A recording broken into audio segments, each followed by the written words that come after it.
अपने अपने को सब चाहत निको, अपने अपने को सब चाहत निको,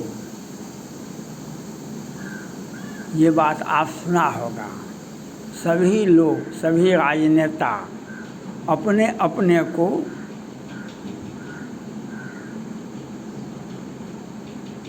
चाहता है, लेकिन कुछ लोग समदर्शी होते हैं। नियम, सिद्धांत, कानून सब कुछ जो है यह देखा गया है। महात्मा गांधी के बारे में कहा जाता है जो नेहरू के प्रति कुछ हमदर्दी रखते थे। भगवान कृष्ण अर्जुन के प्रति हमदर्दी रखते थे। यह बात आपने सुना होगा, ये बात आपने देखा होगा। आज जो है rule of law, rule of law तो ये कहने के लिए है, आप इसको आप देखते रहिए। लेकिन आज समस्या ये नहीं है। आज जो बेरोजगारी है, सभी जाति धर्मों में बेरोजगारी है, सभी जाति धर्मों में बेरोजगारी है। आरक्षण का लाभ लोग अपने अपने मकसद से लेते हैं और अपने अपने नियम सिद्धांत से, और उसके बाद सत्ता में बैठे व्यक्ति पक्षपात भी करते हैं धड़ल्ले से।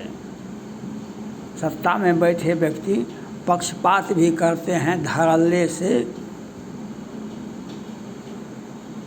यह बात अभी आप देखते होइएगा। सत्ता में बैठे व्यक्ति पक्षपात भी करते हैं धड़ल्ले से। आज समस्या इसी से जुड़ा हुआ है। आज समाज में आप देखिए, बिहार सरकार का किसी भी विभाग को देखिए, बिहार सरकार के किसी भी विभाग को देखिए, उसमें राजपूतों की संख्या कितनी कम है। राजपूतों की संख्या कितनी कम है, इसको देखिए आप यूपीएससी में हमारा जितना हिस्सेदारी है हम उतना निकाल लेते हैं।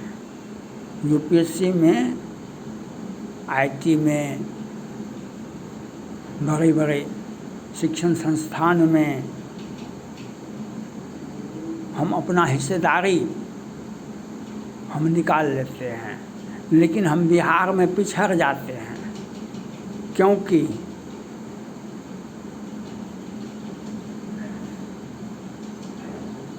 हम बिहार में पिछड़ जाते हैं। आज समाज में देखिए,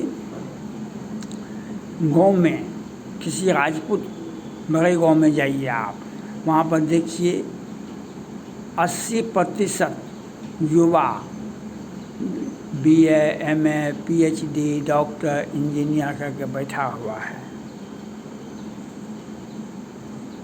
उसे जॉब नहीं मिला, 2-4 साल संघर्ष किया और जा कर के गाँव में बैठ गया। उसे जॉब देने के प्रति, उसे काम में लगाने के प्रति सब शिथिलता है, शिथिल है। हमने बिहार सरकार से अपील किया था, जो आप आउटसोर्सिंग का बहाना बनाते हैं, ठीक है, आउटसोर्सिंग बनाते हैं, नियम ठीक है, बनाइए, तो आप नगर विकास का इकाई ही आप उस राजपूत गांव में खोल दें। हर प्रखंड में 1-2 पंचायत ऐसा होता है जहाँ पर राजपूत बहुल होता है, उस गांव में आप नगर पंचायत खोल दीजिए। उसमें आउटसोर्सिंग के माध्यम से गांव का विकास होगा, नाला बनेगा, कचरे की सफाई होगी, वहाँ पर सारा विकास का काम होगा, सड़क बनेगा, नली गली साफ सुथरा होगा, गली बनेगा और विकास का काम होगा। तो वहाँ पर युवाओं को भी तो रोजगार मिलेगा, युवाओं को तो रोजगार मिलेगा। वह जो बैठा हुआ है व्यक्ति उसे 10-20 हज़ार रुपया पर मंथ तो मिलेगा। उसका जीवन स्तर को बचाने का प्रयास किसको है? उसका जीवन बर्बाद हो रहा है। उसको जीवन को बचाने के लिए राज्य सरकारें क्या करती हैं? हमने नगर विकास विभाग से, मुख्यमंत्री जी से अपील किए जो आप राजपूत हर प्रखंड में, हर जिला में देखिए, हर प्रखंड में देखिए 2-4 गांव मिल जाएगा जो राजपूत बहुल है, जिसमें 80% राजपूत युवा BA MA करके बैठा हुआ है, इंजीनियर डॉक्टर करके बैठा हुआ है। अगर हम शिक्षित बेरोजगारों को जॉब नहीं देंगे तो वह खाली दिमाग शैतान का होता है, वह अपराध की ओर जाएगा, उससे हमारा समाज कलंकित होगा। राज्य सरकार को यह बात सोचना चाहिए कि राजपूत में जो बेरोजगारी है उसका निदान कैसे निकाला जाए। ये बिहार सरकार शिथिलता है। हम उत्तर प्रदेश सरकार से भी अपील करते हैं कि राजपूत गांव में जो बेरोजगारी है, हम आरक्षण का जो भी लाभ मिलता है वह अच्छी बात है, हम उसमें किसी प्रकार का हस्तक्षेप की मांग नहीं करते हैं। लेकिन जो पिछड़ गए, जो एजुकेशन में आपसे हमसे बहुत आगे निकला, लेकिन ये जो रूढ़िवादी व्यवस्था है, ये जो सत्ता का तालमेल है और ये सत्ता का जो घपला है, आपने देखा था कुछ दिन पहले पूरे बिहार प्रशासनिक सेवा का BPSC का पूरा रिजल्ट को कैंसिल कर दिया गया था। क्यों? अराजकता इतनी फैली हुई थी, उसी का अंजाम था अराजकता। आप कितने से संघर्ष करेंगे? हम बिहार सरकार से अपील करते हैं जो नगर पंचायत को उस राजपूत गांव में, जैसे सहरसा जिला में धवोली है, रौता है, बरेल है, पजगछिया है, वहाँ पर राजपूत युवा पढ़े BA MA PhD करके बैठे हुए हैं, इंजीनियरिंग डॉक्टर करके बैठे हुए हैं। उन्हें अगर हम 10-20 हज़ार का आउटसोर्सिंग में ही रखेंगे, काम देंगे, तो वह हमें बेरोजगारी भी दूर होगी, गांव का भी विकास होगा। और इसके लिए बिहार सरकार को आगे आना चाहिए और यह काम बिहार में होना चाहिए।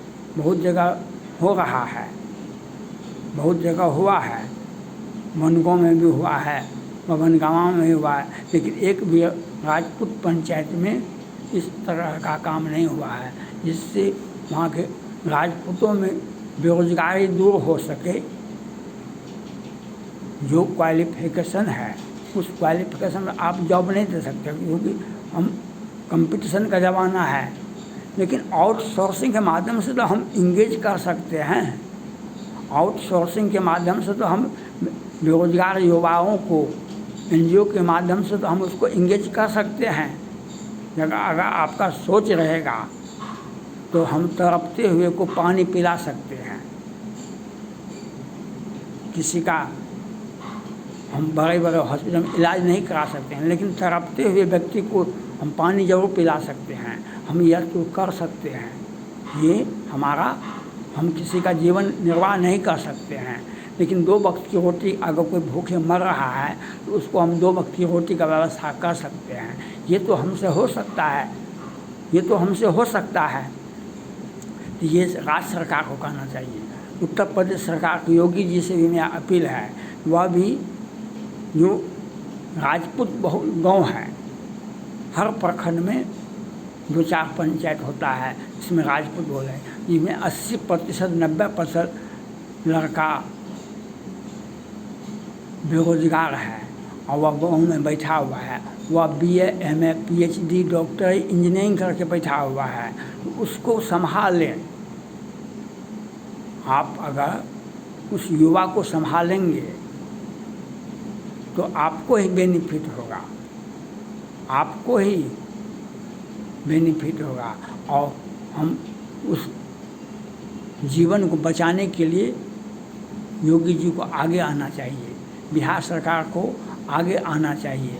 और हम प्रधानमंत्री नरेंद्र मोदी जी से अपील करते हैं, आप पहले भी मैंने वीडियो दिया था, तो आप हर राज्य के मुख्यमंत्री को, कम से कम भाजपा के राज्य के मुख्यमंत्री को तो यह कह सकते हैं कि आप जो प्रखंड में, जो पंचायत में राजपूत बहुल गाँव है, वहाँ पर उसका सर्वे किया जाए, उसमें कितने युवा बेरोजगार बैठे हुए हैं गांव में, उसको देखिए, उसको नगर निगम के माध्यम से, नगर पंचायत के माध्यम से उनको इंगेज कीजिए। आउटसोर्सिंग हो या बेल्टॉन हो या जो भी संस्था हो कि NGO हो, उन सारे युवाओं को काम में लगाना चाहिए। यह मोदी जी का जो भाषण है, मोदी जी का जो नारा है, सबका साथ, सबका विकास, सबका प्रयास, उसको कैसे सार्थक किया जाएगा? जब हम युवा मंडली को हम जॉब देंगे, उसके बारे में हम सोचेंगे, एक सार्थक प्रयास करेंगे। यह काम मध्य प्रदेश में भी होना चाहिए, ये काम राजस्थान में भी होना चाहिए। हम युवाओं को बचावें, हम युवाओं को गलत रास्ते पर बचाने के लिए कौन सा रास्ता है? कोई रास्ता तो नहीं है, रास्ता एक ही है, जो आप उनको जॉब में लगावें। उससे जो भी आपको जो सरकारी सेवा में उसको लाना होगा। जब तक सरकारी सेवा में, क्योंकि वहाँ पर काम भी करना पड़ता है, हमारा दिमाग भी शांत होता है, भर दिन हमको ऑफिस का ड्यूटी करना पड़ता है, तो हम गलत रास्ते पर नहीं जाएंगे। और पढ़े लिखे लोगों का उपयोग अगर नहीं होगा, उसे हम जॉब नहीं देंगे, तो वह समाज को क्या संदेश देगा? समाज को क्या संदेश देगा, यह हमको देखना पड़ेगा। और आप बड़े बड़े बात नहीं कर सकते हैं। हम UPSC को निकाल लेंगे, BPSC में हम फेल हो जाते हैं, क्योंकि यहाँ पर तालमेल है, यहाँ पर घपला है, यहाँ पर चाटुकारिता है। जब यूपी में मुसलमान भाई वहाँ का प्रशासनिक सेवा में कम्पीट किया, वहाँ पर मुसलमान युवा उत्तर प्रदेश प्रशासनिक सेवा में कम्पीट किया, तो योगी जी ने पूछा कि वह गोरखपुर से था, कहा कि सो आप हमारा नाम तो नहीं बेचे? कहा कि नहीं। कहा कि आपका ज़मीन तो नहीं बिका? कहा कि नहीं। आपको पैसा का हानि तो नहीं हुआ? आपको जो ये जॉब मिला, इसमें कहीं आपको कुछ देना लेना तो नहीं पड़ा? कहा कि नहीं। तो जब स्वच्छ वातावरण होता है, जब प्रशासन स्वच्छ होता है, तो इंटेलिजेंट लड़के को स्वतः जॉब मिल जाता है। जब घपला होता है तब तो बड़े बड़े लोग बेरोजगार हो जाते हैं। ये बात बिहार से लेकर के, बिहार में तो और अधिक है, उत्तर प्रदेश में नहीं के बराबर है। तो यह हम प्रधानमंत्री जी से, योगी जी से और नीतीश कुमार जी से अपील करते हैं, जो राजपूत युवा जो बैठे हुए हैं शिक्षित बेरोजगार, उसको जॉब में लाने के लिए आपको थिंकिंग करना चाहिए, आपको सोचना चाहिए और कंक्रीट रूप से आपको इस पर अमल में लाना चाहिए। फिलॉसफी देने से, भाषण देने के लिए चुनाव में लोग भाषण देते हैं, अनदिना भाषण। आपका काम व्यवहारिक रूप से जो राजपूत युवा बेरोजगार हैं सबसे अधिक, उसको जॉब में लाना राज्य सरकार का प्राथमिकता होनी चाहिए। राज्य सरकार आज तक एक भी काम ऐसा नहीं किया है जो राजपूत युवा उनका साथ दे, उनको जॉब में जो दिल टूटा हुआ है उस दिल को संभालने के लिए सरकारी पहल आवश्यक है। थैंक्स।